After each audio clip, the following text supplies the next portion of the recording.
Hi అండి. Welcome to Radhika కిచెన్లో కబుర్లు. ఈరోజు మన కిచెన్లో టమాటా నిల్వ పచ్చడి అనేది ఎలా చేసుకోవాలో చూద్దామండి. ఇది బయట పెడితే ఒక నెల రోజులు, ఫ్రిడ్జ్లో పెడితే ఒక 5-6 నెలల వరకు నిల్వ ఉంటుందండి.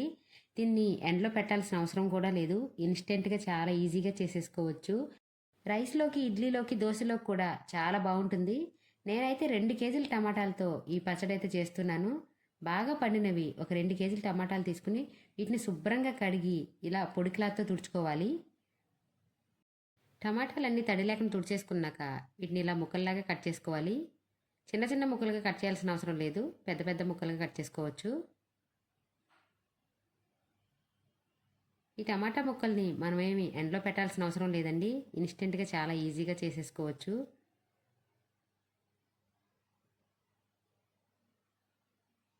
ఇలా అన్ని ముక్కలుగా కట్ చేసుకున్నాక 2 కేజీల టమాటాలు కాబట్టి ఒక 200 గ్రాముల చింతపండు కూడా తీసుకుని చింతపండులో ఉన్న ఈనెలు గింజలు లేకుండా శుభ్రంగా చేసుకుని ఉంచుకోండి.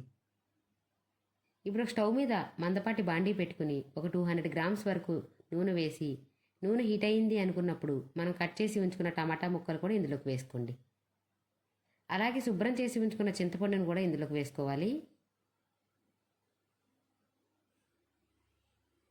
నూనె నేను సన్ఫ్లవర్ వేసానండి. వేరుశనగ నూనె అయినా వేసుకోవచ్చు. వేరుశనగ నూనె అయితే పచ్చడి టేస్ట్ చాలా బాగుంటుంది. ఒకసారి చింతపండు టమాటాలని బాగా కలుపుకున్నాక మూత పెట్టుకుని స్టవ్ను మీడియం ఫ్లేమ్లో పెట్టి మూత తీసి మధ్య మధ్యలో తిప్పుతూ ఉండాలి. టమాటాల్లోంచి వాటర్ వచ్చాక మూత తీసేసి మధ్య మధ్యలో తిప్పుతూ ఉండండి. అడుగు పట్టకుండా తిప్పుతూ ఉండాలి. ఇది కొంచెం కొంచెంగా దగ్గర పడుతూ ఉంటుంది. మనం వేసిన ఆయిల్ అనేది బయటకు వచ్చినప్పుడు అప్పుడు స్టవ్ ఆఫ్ చేసుకోవడమే. ఇప్పుడు చూడండి, మనం వేసిన ఆయిల్ అనేది పైకి తేలింది కదా, ఇలా ఉన్నప్పుడు స్టవ్ ఆఫ్ చేసుకుని పక్కన పెట్టుకోండి.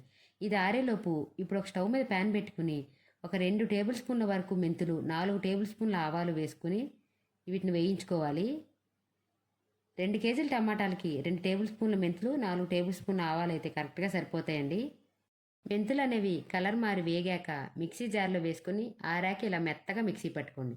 ఇప్పుడు ఇందులోకి ఒక 3 వెల్లుల్లిపాయల్ని పైన పొట్టును ఒలిచి ఆవపిండిలో వేసి కచ్చా పచ్చాగా మిక్సీ పట్టుకోండి. ఇప్పుడు ఇందాక మనం టమాటా వేయించింది శుభ్రంగా ఆరిపోయింది. ఇప్పుడు ఒక సగం మిక్సీ జార్లో వేసుకుని 200 గ్రాముల కారం కూడా వేసుకుని మెత్తగా మిక్సీ పట్టుకుని ఒక గిన్నెలోకి తీసుకున్నాక మిగిలిన సగం కూడా మళ్ళీ మిక్సీ జార్లో వేసుకుని ఒక 100 గ్రాముల సాల్ట్ని కూడా వేసుకుని ఆవపిండిని కూడా వేసుకుని మెత్తగా మిక్సీ పట్టి మొత్తం అంతా కలిసి ఒక గిన్నెలోకి తీసుకోండి. ఇప్పుడు ఒకసారి బాగా కలుపుకోవాలండి. ఎందుకంటే మనం ఒక దాంట్లో కారం వేసాం, ఒక దాంట్లో సాల్ట్ వేసాం కాబట్టి ఇది మొత్తం కలిసేలాగా బాగా కలుపుకోవాలి. ఏదైనా ఒక డబ్బాలో పెట్టుకుని ఫ్రిడ్జ్లో పెట్టుకుని మనకి ఎప్పుడు ఎంత కావాలంటే అప్పుడు అంత తీసుకుని తాలింపు పెట్టుకోవచ్చండి. ఒకసారి తాలింపు పెట్టే కన్నా అప్పుడప్పుడు ఫ్రిడ్జ్లోంచి తీసుకుని కొంచెం ఆరాక మనకి ఎంత కావాలంటే అంత తాలింపు పెట్టుకుంటే చాలా బాగుంటుందండి. నేనైతే 2 కేజీల్లోంచి ఒక పావు కేజీ వరకు తాలింపు పెడుతున్నాను. ఒక 100 గ్రాముల నూనె వేసి నూనె వేడయ్యాక శనగపప్పు, మినపప్పు, ఆవాలు, జీలకర్ర, కొన్ని వెల్లుల్లి రెబ్బలు కూడా వేసి ఇవన్నీ కొంచెం వేగాయి అనుకున్నప్పుడు ఒక 4 ఎండుమిర్చిని తుంపి వేసుకుని కొంచెం కరివేపాకు కూడా వేసుకుని ఇవన్నీ చక్కగా వేయించుకోవాలండి.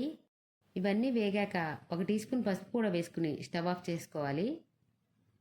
2 కేజీల టమాటాలకైతే ఈ కొలత కరెక్ట్గా సరిపోతుంది. 2 కేజీల టమాటాలు, 200 గ్రాముల చింతపండు, 200 గ్రాముల కారం, అందులో సగం అంటే 100 గ్రాములు ఉప్పు వేసుకోవాలి.